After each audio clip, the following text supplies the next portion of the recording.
Hi student, welcome once again at SGC online classes.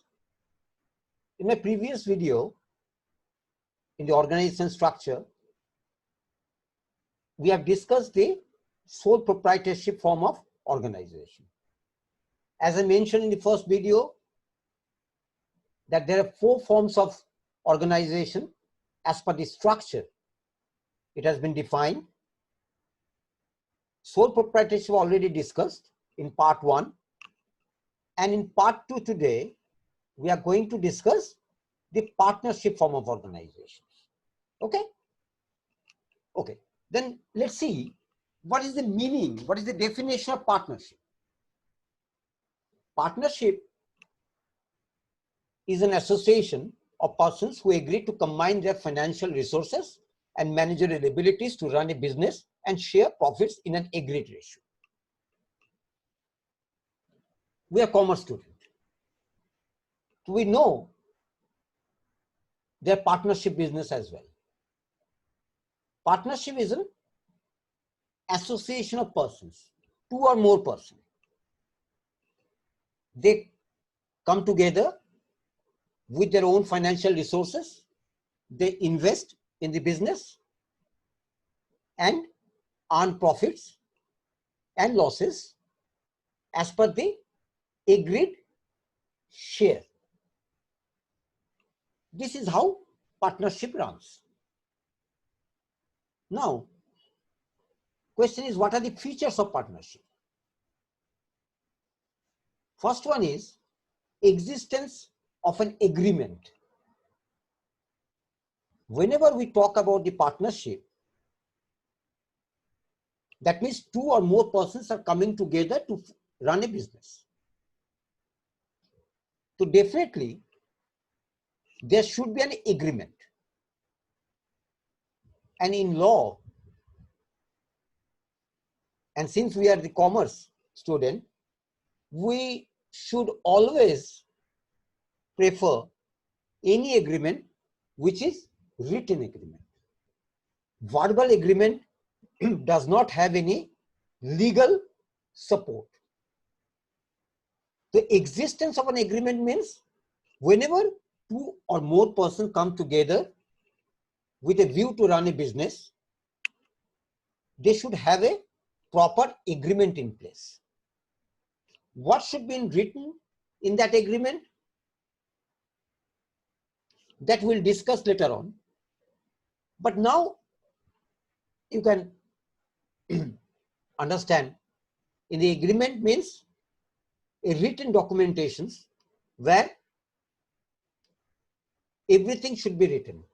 How much money they are investing, how much profits and losses they are going to share, what would be the operations, what would be the responsibilities of each partner. Everything is crystal clearly mentioned in that agreement. We'll discuss later on in a brief way. Next, engagement in business.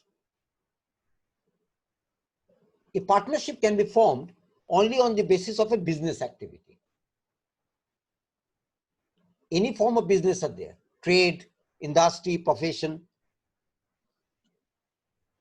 So all the partners, they should engage in the business. Sharing of profits and losses. As we have seen that in the sole proprietorship, since there is a single owner, he is going to share the profits and losses. He is going to enjoy the profit and bear the losses as well. But since it is a partnership business, all the partners are entitled to get the share of profit. And they're also going to bear the losses, but how much they're going to share the profit? It should be mentioned as per their profit sharing ratio. Clear? Next is agency relationship. Partnership business may be carried on by all or any of the partners acting for all. Thus, each partner is a principal and so can act in his own right. Either, suppose there are 4 partners are there. Maybe one partner is very active. and he is doing the entire operations on his own on behalf of others. But that should be agreed upon by all the partners. It is not like that he is taking all the responsibilities on his own and other partners are keeping silent. No, it's not like that. He should act on behalf of other partners with the consent of other partners, of course. Unlimited liability. The liability of partners is unlimited, as in the case of sole proprietorship.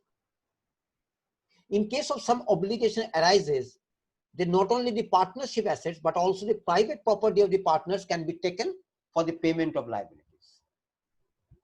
Suppose in a business, if there are any loss or liability in the market arises, what will happen? First,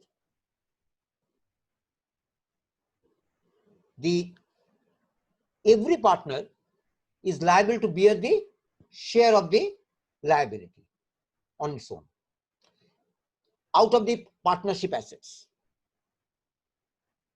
If that is not sufficient, then the individual partner's property also can be sold out to meet the liability of the partnership business. That is why it is called unlimited liability. Common management.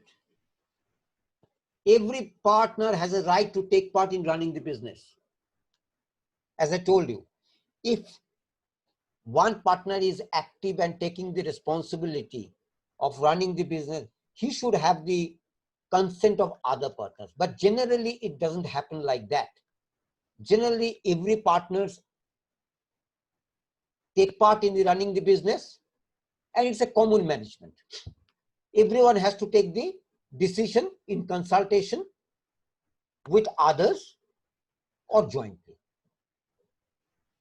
Restriction on transferability of share. No partner can transfer his share in partnership to any other person. No partner can transfer. Registration. To form a partnership firm, registration is must. As I mentioned earlier, there is a partnership agreement should be there, which is called partnership deed, that we'll discuss just now. So registration of the partnership firm is very much required. Suppose 4 members are coming to run a business without any written documents and without any written agreement. And in future, any miscommunication and misunderstanding can happen. And there is nothing is there to prove anything. So registration is very much required. Duration. The partnership firm continues at the pleasure of the partners, as long as partners want that.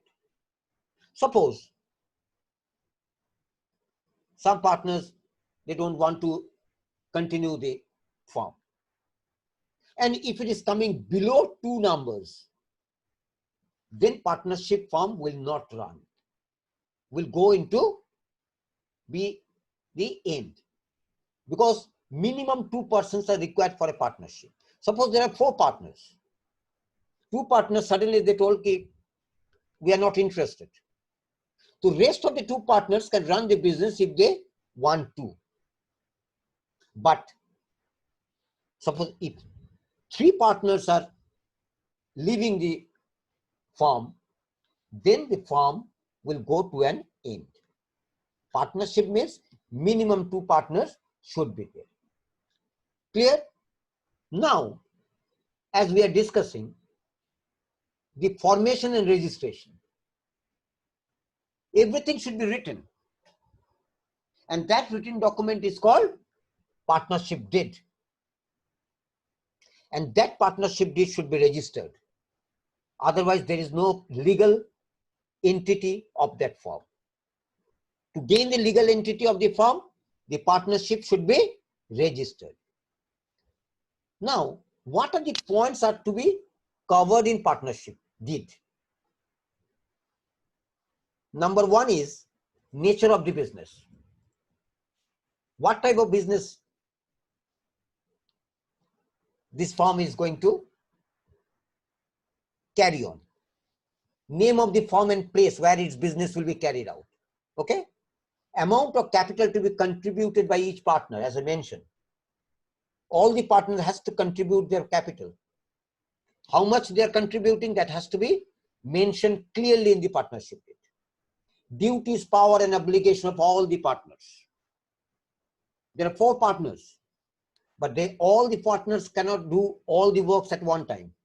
The duties and responsibilities should be distributed, and that has to be mentioned in the partnership deed. Mind it. Method of preparing accounts and arrangement of audit. Accounts is a major part.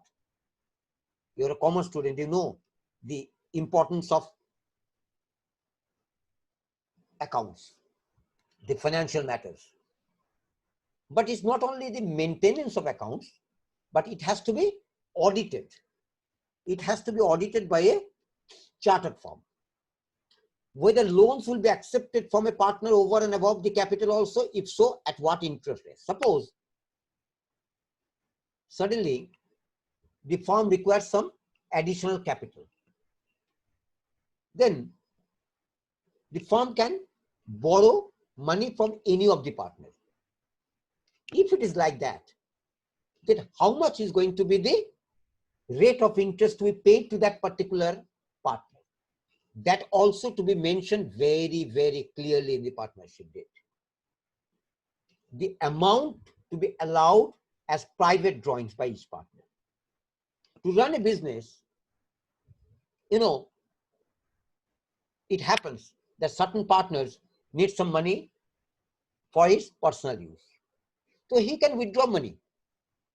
But how much he can withdraw and how much interest to be paid to the firm, that also to be mentioned in the deed.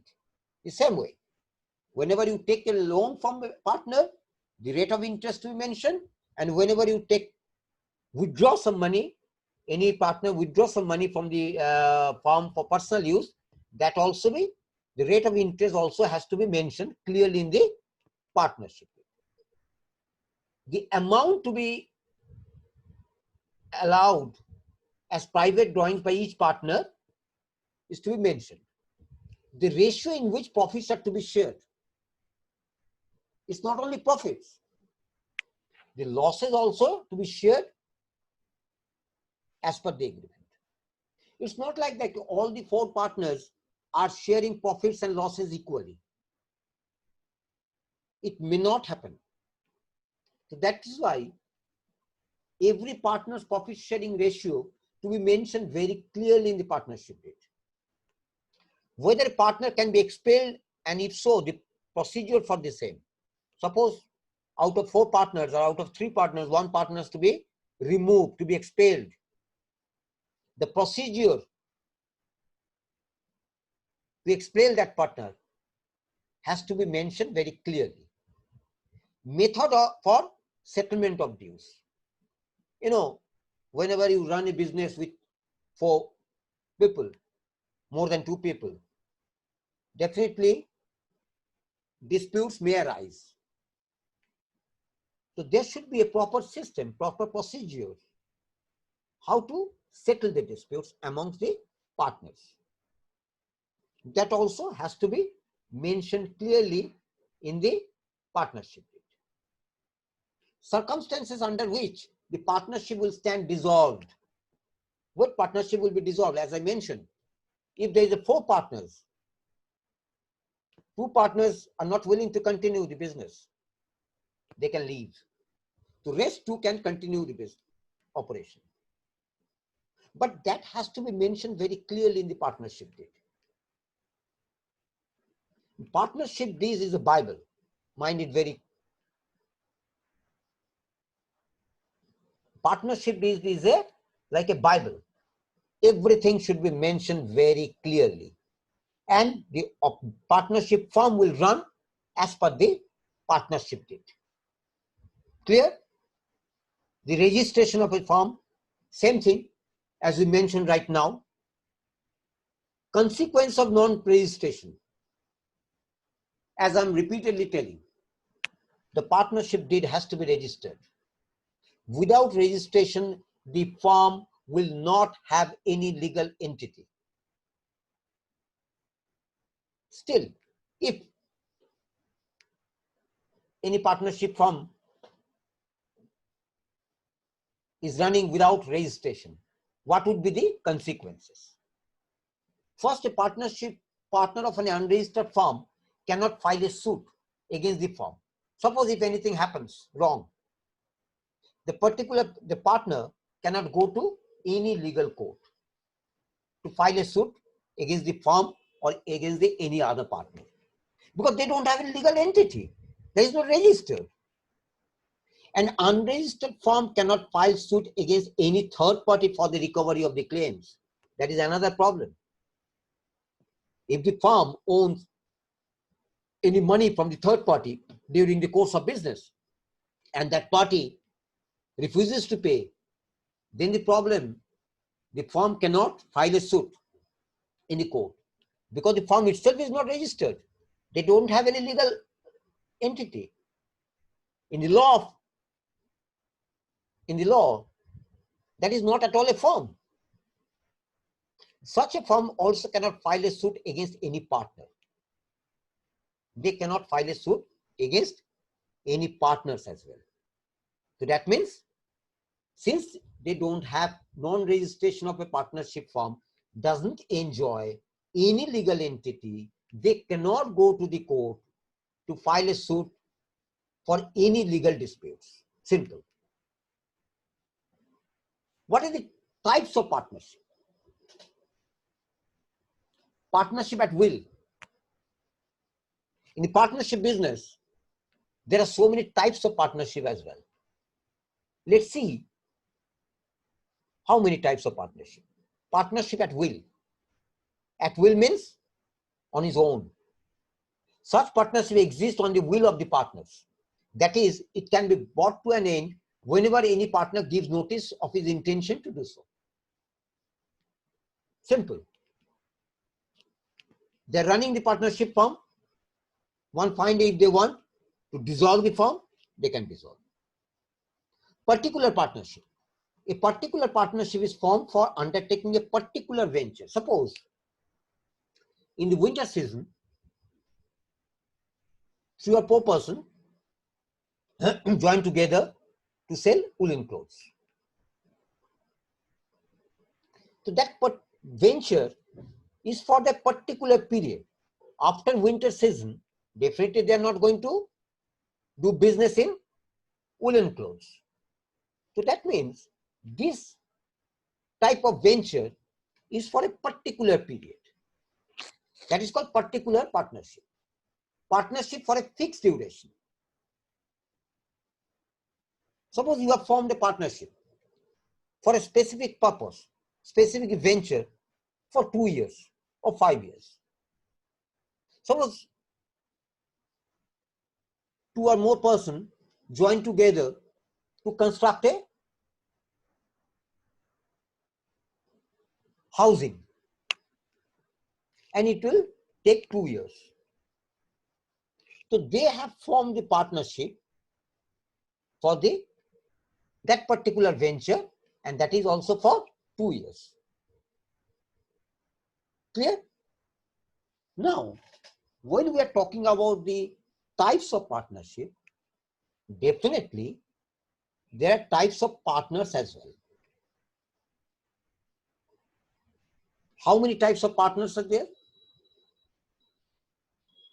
First one is active partner. Active partner is what? I mentioned earlier, he is the only person who is taking the entire responsibility and active on behalf of others. Of course, he should have the consent of other partners. Sleeping or dormant partners. This type of partners, they do not take part in the management of the business. Such partners only contribute capital of the firm and they enjoy the profit. They don't do anything.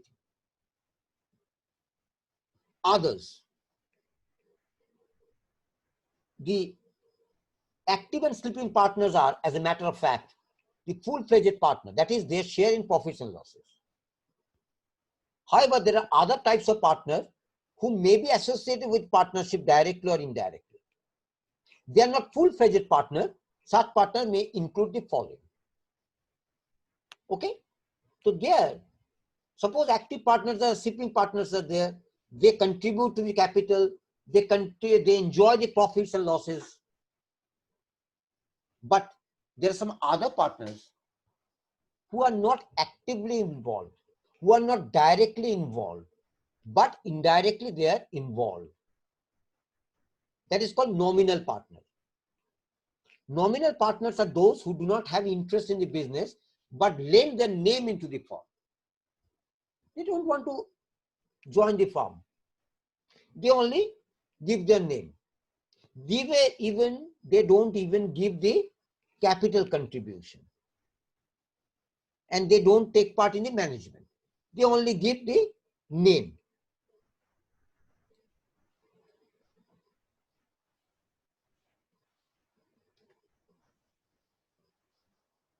Now question is whether a minor that is below 18 years of age can be admitted to a partnership.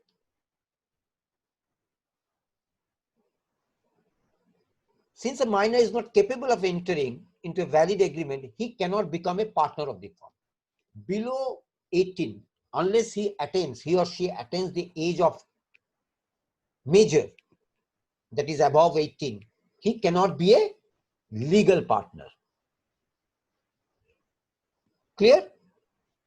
A minor cannot be a partner. Now question is, what are the merits of partnership? What are the advantages of partnership?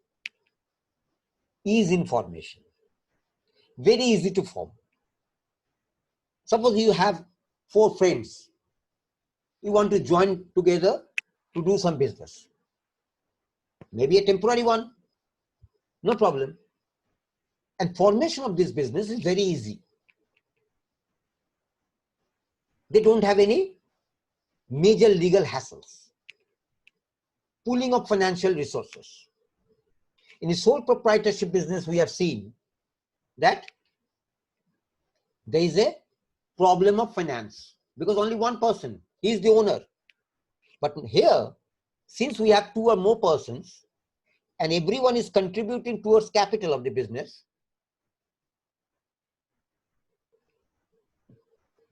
financial resources are much better here. Pooling of managerial stalls.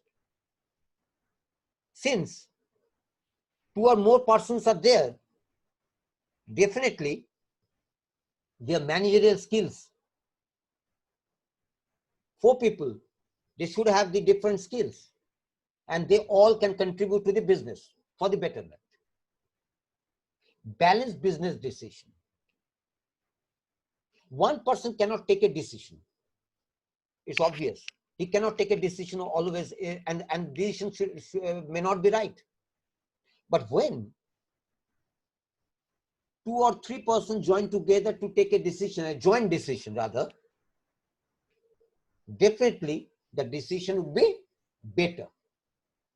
So that is one of the major advantage of partnership, that all the partners can join together to take a common decision for the sake of the business. Clear? Now last one is sharing of risk. All the partners are there and they share the risk. They share the losses. They share the liability of the firm. So that is why the risk of the business has been shared amongst the partners. Now, despite of all these advantages, there are some limitations as well. What are those limitations? Uncertainty of existence. That is one of the major problems. Because you are working with 2 or more people. You don't know when a partner suddenly come with a decision that he is not going to continue with the firm. Suppose two persons are forming a partnership. The other one is leaving. So one person cannot run a partnership firm. So automatically what will happen? The firm will be dissolved. That is the problem in partnership. Any time it can be dissolved. There is no continuity and guarantee for continuity as well. Risk of implied authority. What does it mean? It is true that like the sole proprietor, each partner has unlimited liability. But his liability may arise not only from his own acts, but also from the acts and mistakes of co-partners over whom he has no control. That is another problem. Maybe you have not done anything wrong, but because of mistake of the other partner, you are going to face the heat because you have to bear the responsibility. You cannot deny that. That is the problem. Risk of disharmony.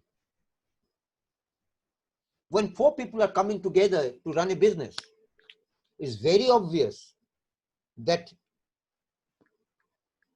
they may not have the wavelength, same wavelength all the time.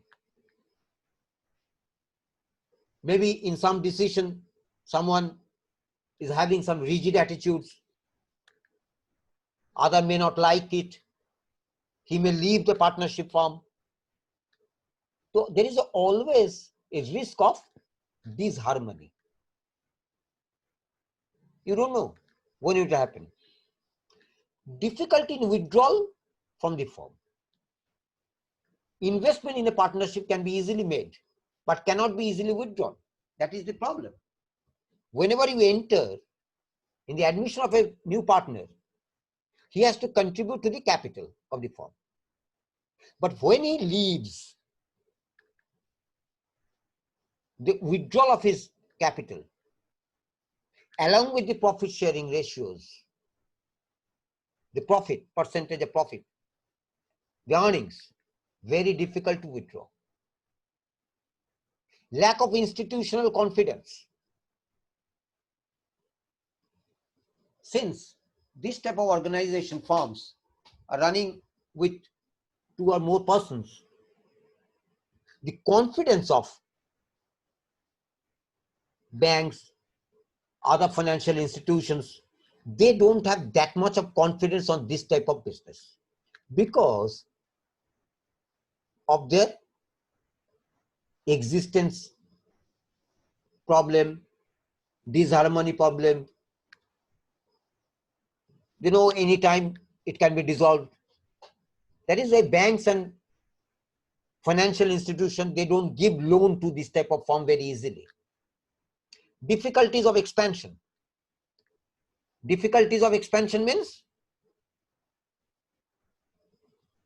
whenever few partners are there in the business, you have to take a decision jointly. You cannot take a decision on your own. The problem is, in the case of expansion, maybe some partners are willing and some partners are not willing. So there is always a question of ambiguity, or whenever it comes for the expansion of the business or diversification of the business, this type of problem always happens, which is not in case of sole proprietorship. Okay? So today, in my second video, right now, we have discussed the partnership form of organization. Okay? So in part 3, we'll discuss the cooperative society. That is another form of organization structure. So please wait for part 3 video. Thank you so much. Hope you are liking it. Okay? Thank you. Thank you so much.